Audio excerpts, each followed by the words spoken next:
Now, I just want to clear up for everybody who might doubt this. We are not just showbiz friends. Right. We are friends. For real friends. For real friends. You Yeah. came to my wedding. I was at your wedding. You were in my wedding. I was in your wedding. I married you. I was your runaway bride. Yeah. And but I did go to your bachelor party. Correct. We went to Vegas. Part of it was in Vegas, yeah. Part of it was in Vegas. We went to David Copperfield. We did. Incredible show. Incredible and credible. Yes, that was the best part. It was like the credible parts were like there were tables and chairs and there was a waitress. Tables, chairs, people were at the box office taking All very money credible. for tickets. Yeah. Almost everything he did. a legit operation. But then everything he did, incredible. Incredible. But the best thing he did, we go backstage afterwards because he wants to say hello. Yes. He has rigged up the greatest gift for you. He has. I have a photo of it. Do you want to, like, I guess I I can mean, take he says, hey, happy bachelor party. And then he does this, which is he's got a levitating D in and a a B. box. Yeah. He was either using magic to make it float or he's hung like a rhinoceros. Right. You never know. Although Or both, either or are both. kind of magic. Yeah. Either are kind of magic. Rhino Wang is magic. Yes. Yeah. Slogans? So this is great, and we obviously worked together forever. Yeah. Some of my favorite memories. You are known for your digital shorts. My favorite moments with you, obviously, are the live moments where you're at the Weekend Update desk. Very similar to how we're sitting right now. It felt, except for that I'm not lower and have no desk in front of me. But Yeah, we get to see your full legs, which is great. About damn time. One of my favorite things you ever did on the show, get in the cage, Yep. where you would play Nick Cage Yep. next to another actor. Thanks. Amazing. So much fun. Highlight of my time at the show when the actual Nick Cage shows up. Yes. We heard through, the talent department, hey, Nick Cage might come do it and sit with you next to you as Nick Cage, which obviously at SNL is the dream. Right. And he came in. We didn't know anything going in. We were like, is he going to be prickly about it? Right. Is he doing it because he's promoting a movie? Is he, what's his take on this, Yes. So me and Seth Because go you in. played him like a full lunatic. Like a maniac with his head on fire, yeah. But lovingly, because I've seen every movie he's ever done, and he's, the greatest. He's Nick Cage. So we show up, we go down there with the script to read through it, and Because that was the other thing. Sometimes people come and they've read the script and they're like, it's hilarious, I can't wait. Right, They that's kept right. saying, he hasn't read the script. yeah, showed up cold. So you had to go in and read it with him the first time. Yes, and to be like, maybe he's even never seen it before. Right. Like, this might be the most insulting thing I've ever done to a person to their face. And you're talking about things like his musk. Yeah, and how he smells. Yeah, and I've got the thick, leathery skin of a cigar store Indian. Things that people Yeah. might not necessarily take as a compliment. I threw some impression into the interview. It was you and Rob Klein who you had written it with. Yeah. I came for no other reason than just I thought if Nick Cage attacks Andy, Yeah.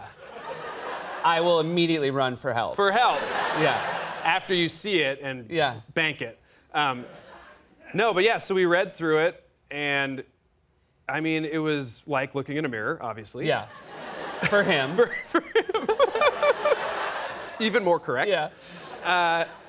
And I don't know, I mean, You couldn't tell. He didn't laugh. No, didn't laugh, read through it clean. We were like children, like, does he like it?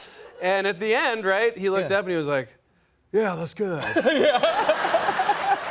And we were like, okay. And we could not get out of that room Yeah, we were fast like, great. enough. Thank you, Mr. Thank Cage. you so much. It's wonderful That's to work great. with you. Oh, Thank you that's very much. We will see you good. soon. We'll see you at dress rehearsal. And then shut the door and both went like, and Seth goes skipping down the hall. I've never seen him this excited about anything. He was literally skipping. He almost hit his head on the ceiling. Yeah. He was like, that was amazing. He's going to do it. It's going to be on TV. Yeah. And it was amazing. Yeah. And I should give credit where credit's due. He was so awesome when he did it live. Yeah, he killed it. He killed it. And brought it up for air. Yeah. Like, we do dress rehearsal and then we do the air that's live, and he nailed all his The stuff. It was moment great. where Nick Cage sat next to you and said, that's high praise, was, again, like a pinnacle for me. And then he closed it by saying he's going to have a three-way with the Declaration of Independence. And he did one of these right before he said did the Cage. I'm going to have a three-way with the Declaration of Independence. And you can hear Seth, if you watch it back, go, I think I've already done that like twice in this interview. I know. Now, but that was great because we both agreed that was hilarious. Because we Sure. have done stuff together on Update where we disagreed as to how hilarious it was. That's true. In general, over the years of us working together, even though we're very good friends, Yes. there are certain comedy moves that I love that you, I'll say, hate. Yes. One of which, and probably the primary example, primary one. is a sketch in which somebody, for no reason, starts barfing everywhere. Yeah. And that's like one of my favorite things ever, Yeah. particularly in an SNL sketch. So I had written in my first 3 seasons probably 25 things where I barf. And Seth was the head writer and kept being like, no, no, no. And then finally, one of our senior writers, Andrew Steele, who is a legend at SNL, wrote a topical update piece that ended in me barfing everywhere.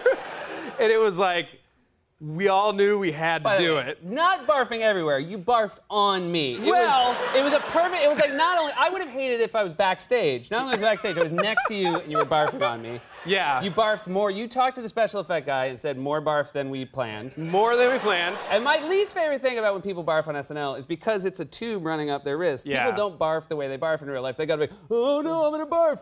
Ah. But this is you. We have a clip, and you can tell both how happy you are and how unhappy I am. It's a perfect combination of Andy and Seth. Here you are as Prince Harry. Prince Harry, yeah. Yeah, here we Spot go. on impression, too. Spot on impression. Yeah. Let's take a look at the clip. I mean, you're really quite brave. I mean, who knows what could happen? I mean, you could be taken hostage, maybe tortured. Your regiment could come under intense fire. Yes. And let's not forget all the roadside bombs. I mean, that must at least get you thinking. You know, hadn't really thought about any of that. Really? No.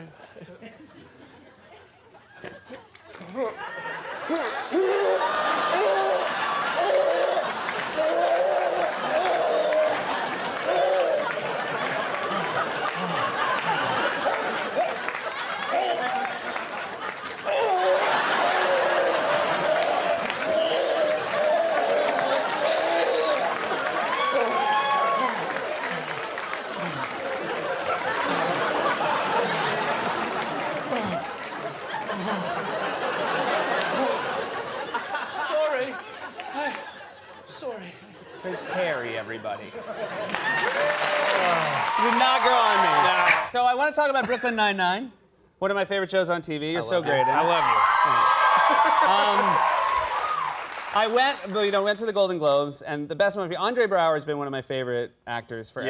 Yeah. Loved him on Homicide: Life on the Street. Yeah. Now he's in a show with you, which I Yes. think is hilarious. It is. And I went up to him and was like, I just am so happy. I've been a fan of yours for so long. I love that you work with Andy. And he just looked at me like totally deadpan. He's like, I've learned a lot from your good friend Andy Samberg.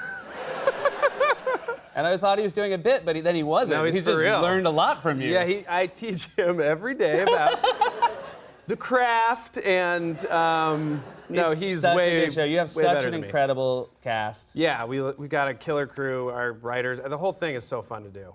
Now, the best thing about the Golden Globes, I was presenting in the category you were nominated for, Yeah. which we were talking about. That's just hilarious. Yes. And I was thinking about doing like a big old joke, like as I read your name as one of the nominees. Right. And then I was out there with Julie Bowen from Modern Family, who's great. She was her job to read the winner. Right. Yeah, Julie Bowen, great. You're gonna really applaud her because, to her credit, when we opened the envelope and it was your name, she held it for me to read. So Yeah. I had this great moment of getting to read my friend's name, which was just an outstanding moment. And you said best night ever, Best night ever. which I'm sure the other nominees loved. Yeah. I actually did kind of go around to all of them afterwards. I'm like, hey, I just want, he's a for the- really good like, I friend. was in his And it's wedding. just like, yeah, so.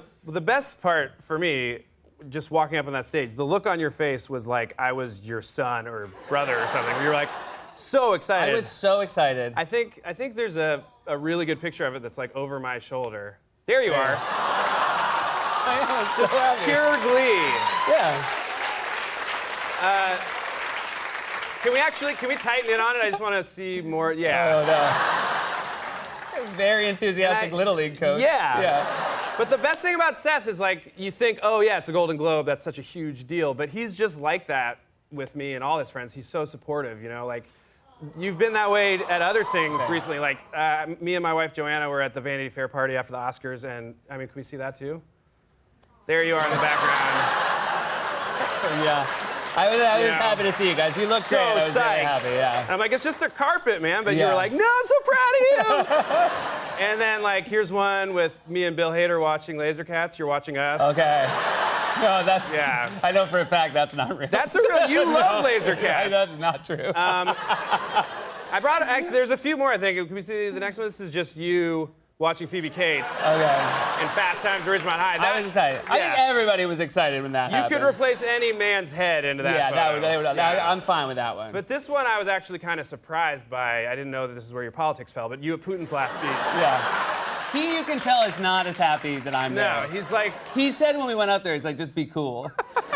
And then I immediately was like so happy. that was moments before he ripped his shirt off. Yeah. You know, we've been friends a long time, and this is actually the last one of how supportive Seth's been. The moment I was born. Yeah. The moment I was born, he was there. Yeah. That's So great. psyched, and in a tux, which I appreciate. That was an, It's nice of you to dress up for the occasion. yeah, I thought, you know what? When am I going to see one of my best friends get born again? yeah, I gotta that go. was time traveling Seth. That was time traveling Seth. Real quick, I called you out on it during the show last week. Yeah. I have an adorable dog, Frisbee. Yeah, you have a dog. I have a dog. You met my dog when she was like a 2-month-old puppy, and you just basically said no, thank you. Yeah. Well, Frisbee is a dog Yeah. who, to me, looks kind of rat-like. Yeah. And I lived in New York a long time, and I don't get down on rats. I believe you told my wife So awful. that you had seen rocks that were cuter than Frisbee. Yeah. To my credit, when I said that to her, I never thought you'd be saying that I said it on national television. Right, that's true. It's so great to have you back at 30 Rock. I'm so happy to have you in the Thanks, buddy. building. It's This is awesome the having you greatest. here. You're my dog.